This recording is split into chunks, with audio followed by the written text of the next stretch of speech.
జమ్ము ఏది అయినా ట్రై చెయ్యి ఆచి చికెన్ మసాలా. 10వ తరగతి పరీక్షలు సజావుగా నిర్వహించేందుకు అన్ని ఏర్పాట్లు పూర్తి చేశామని మహబూబాబాద్ జిల్లా విద్యాశాఖ అధికారి రాజేశ్వర్ తెలిపారు. జిల్లా వ్యాప్తంగా 45 సెంటర్లలో 8,150 మంది విద్యార్థులు పరీక్షకు హాజరు కానున్నారు. విద్యార్థుల ఒత్తిడికి లోనవ్వకుండా వార్షిక పరీక్షల కోసం ప్రత్యేక ప్రణాళికలతో విద్యార్థులను చదివించామని తెలిపారు. ఫలితాలలో జిల్లాను ముందంజలో ఉంచేందుకు పటిష్టమైన ప్రణాళికలను చేపట్టామని అన్నారు. సిఎస్ డిఓలు సిట్టింగ్ స్క్వాడ్స్ లను ఏర్పాటు చేశామంటున్న మహబూబాబాద్ జిల్లా విద్యాశాఖ అధికారి రాజేశ్వర్ తో మా వరంగల్ ప్రతినిధి శ్రీకాంత్ ఫేస్ టు ఫేస్. పరీక్షలు నిర్వహించేందుకైతే అధికార యంత్రాంగం అన్ని ఏర్పాట్లు అయితే చేస్తుందని చెప్పొచ్చు. ప్రస్తుతానికి మహబూబాబాద్ జిల్లాలో ఎంతమంది స్టూడెంట్స్ ఉన్నారు, ఎన్ని సెంటర్లు ఉన్నాయి, ఇక్కడ ఎలాంటి ఏర్పాట్లు చేశారో తెలుసుకునే ప్రయత్నం చేద్దాం. మనతో పాటు మహబూబాబాద్ జిల్లా విద్యాశాఖ అధికారి రాజేశ్వర్ గారు ఉన్నారు, అది తెలుసుకుందాం. ప్రధానంగా చెప్పండి, ఇక్కడ ఇట్లాంటి ఏర్పాట్లు చేశారు. నమస్కారం అండి.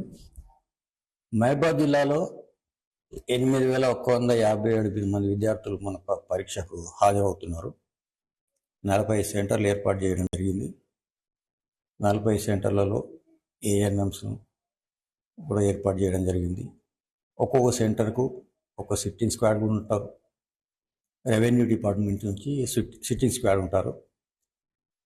సెంటర్లలో ఫిజికల్ ఫెసిలిటీస్ కూడా అన్నీ అరేంజ్ చేయడం జరిగింది. ఏ లోటు లేకుండా సెంటర్లు చూసుకోవడం జరుగుతుంది. ఈసారి హాల్ టికెట్కు క్యూఆర్ కోడ్ వచ్చింది.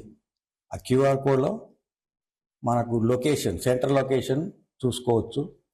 దాని మీద కూడా విద్యార్థులకు సంబంధిత ఉపాధ్యాయుల ద్వారా అవగాహన కల్పించడం జరిగింది. ప్రధానంగా అంటే వేసవిని దృష్టిలో పెట్టుకొని ఎట్లాంటి ఏర్పాట్లు చేశారు? వేసవిని దృష్టిలో పెట్టుకొని మంచినీటి సౌకర్యం ప్రతి సెంటర్లో కూడా ఏర్పాటు చేయడం జరిగింది. అంటే మొత్తం ఎన్ని సెంటర్ల గురించి, ఎన్ని వైపుల నుంచి, ఎన్ని రూట్లుగా విభజించారు, మొత్తం ఎంతమంది ఫ్లయింగ్ స్క్వాడ్, సిట్టింగ్ స్క్వాడ్లు ఉన్నారు? సిట్టింగ్ స్క్వాడ్ ప్రతి సెంటర్కి ఒక్కొక్కరు ఉంటారు. 45 మంది సిట్టింగ్ స్క్వాడ్స్ ఉంటారు. ఫ్లయింగ్ స్క్వాడ్ టీమ్స్ వచ్చి 3 ఉంటాయి. తొర్రూరు డివిజన్ మొత్తం మహబూబాబాద్ జిల్లా మొత్తం చూసుకుంటారు. వాళ్ళు ఒక రూట్ పోయిన వాళ్ళు ఇంకో రూట్ పోకుండా 3 రూట్లు అరేంజ్ చేశాము. ఈసారి ఆర్టీసీ బస్సులలో కూడా వీళ్ళకు ఫ్రీ హాల్ టికెట్ చూపిస్తే ఫ్రీ ప్రయాణం ఉంటుంది విద్యార్థులకు. దాని మీద కూడా మనకు విద్యార్థులకు అందరికీ అవగాహన కల్పించాము. ప్రధానంగా అంటే గతంలో చూసుకుంటే మాత్రం పేపర్ లీక్ కావడం, అంటే వరంగల్లో చోటు చేసుకోవడం, అట్లాంటి ఘటనలు మరోసారి పునరావృతం కాకుండా ఎట్లాంటి చర్యలు తీసుకుంటారో, ఈ సిబ్బంది కూడా ఎలాంటి సూచనలు చేస్తారు? మా మహబూబాబాద్ జిల్లాలో అటువంటి సంఘటనలు ఇంతవరకు చోటు చేసుకోలేవు. ప్రతి సెంటర్ కూడా పోలీస్ బందోబస్తు ఉంటుంది. ముఖ్యమైన సూచనలు అన్నీ కూడా ఇవ్వడం జరిగింది. కలెక్టర్ గారు కూడా మీటింగ్ పెట్టేసి కోఆర్డినేషన్ మీటింగ్ పెట్టాడు. మేము ఓరియంటేషన్ ట్రైనింగ్ ప్రోగ్రామ్ పెట్టాము. సిఎండిఏ చీఫ్ సూపరింటెండెంట్లకు, డిపార్ట్మెంట్ ఆఫీసర్లకు. మొన్న జూమ్ కూడా జరిగింది. నిన్న ప్రతి ఒక్కరిని ఫోన్ ద్వారా అలర్ట్ చేయడం జరిగింది. వీలుంటే ఈరోజు కూడా మళ్ళీ ఇంకో జూమ్ కూడా పెట్టుకొని మళ్ళీ వాళ్ళందరికీ కూడా ఇన్స్ట్రక్షన్స్ క్లియర్గా ఇస్తాం. ప్రధానంగా అంటే విద్యార్థులు అంటే ఒత్తిడికి లోన్ కాకుండా ఉండేందుకు ఎలాంటి ప్రణాళికతోటి వారిని ముందుకు తీసుకెళ్తున్నారు నెక్స్ట్ ఎగ్జామ్స్కి, ఇప్పుడు జరిగేటువంటి ఎగ్జామ్స్కి?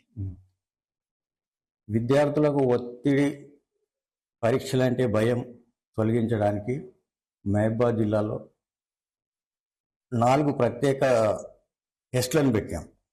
ఒక్కొక్క టెస్ట్ 25% సిలబస్ తోటి 4 టెస్టులు అయిన తర్వాత ప్రీఫైనల్ అయింది. ప్రీఫైనల్ గవర్నమెంట్ నుంచి వచ్చిన ఆదేశాల ప్రకారం జరిగింది. అది అయిపోయిన తర్వాత మళ్ళీ మేము స్పెషల్గా ప్రీఫైనల్ 2 కూడా పెట్టాం. దాంతో విద్యార్థులంతా బాగా ప్రిపేర్ అయ్యారు. అందరికీ ఎవాల్యుయేషన్ చేస్తే కూడా మంచి మార్కులే వచ్చినాయి. డి గ్రేడ్ అనేది లేదు. కొద్ది మంది ఉన్నారు, వాళ్ళని కూడా మేము టీచర్లతో మాట్లాడి కన్సర్న్ సబ్జెక్టులు ఎక్కడైతే డి గ్రేడ్లో వచ్చిర్రో వాళ్ళందరితో కూడా స్పెషల్ క్లాసులు ఇప్పిస్తున్నాము. మాకు నమ్మకం ఉంది అందరూ కూడా పాస్ అవుతారని. మళ్ళీ మహబూబాబాద్ జిల్లా మొదటి స్థానంలో నిలుస్తుంది. చూసుకోవచ్చు, గత సంవత్సర ఫలితాల్లో కూడా రాష్ట్రంలో మొదటి స్థానంలో మహబూబాబాద్ జిల్లా నిలిచింది. ఈసారి ఎట్లా ఉండబోతుంది, విద్యార్థులకు ఏం చెప్తారు? విద్యార్థులంతా బాగా చదువుతున్నారు. వాళ్ళ మీద పిల్లల్ని కూడా మోటివేట్ చేస్తూ ఉన్నాము. పరీక్షలు అంటే భయం లేకుండా ఈ పరీక్షలు కూడా మేము టెస్టులు కూడా ఫ్రీక్వెంట్గా టెస్టులు పెట్టాము. పరీక్షలు అంటే భయం అనేది తొలగిపోయింది వాళ్ళకు. ఈసారి కూడా గత సంవత్సరం లాగానే మహబాద్ మొదటి స్థానంలో నిలుస్తుందని నేను భావిస్తున్నాను. చూసుకోవచ్చు ఏతోంది కూడా మహబాద్ జిల్లా వ్యాప్తంగా కూడా 10వ తరగతి పరీక్షలకైతే అన్ని ఏర్పాట్లు పూర్తి చేశామని చెప్తున్నారు. మరోవైపు ఇక్కడ విద్యార్థులు ఒత్తిడికి గురి కాకుండా ఉండేందుకు ముందస్తుగానే ఈ యొక్క పరీక్షల ప్రక్రియను వారికి 4 విభాగాలుగా విభజించి వారికి ప్రిపేర్ చేశాము. గతంలో రాష్ట్రంలో మొదటి స్థానంలో నిలిచినటువంటి జిల్లా ఈసారి కూడా అదే ఫలితాలు కూడా రిపీట్ అవుతాయని చెప్పి జిల్లా విద్యాశాఖ అధికారి రాజేశ్వర్ తెలుపుతున్న పరిస్థితి కనిపిస్తుంది. Out studio.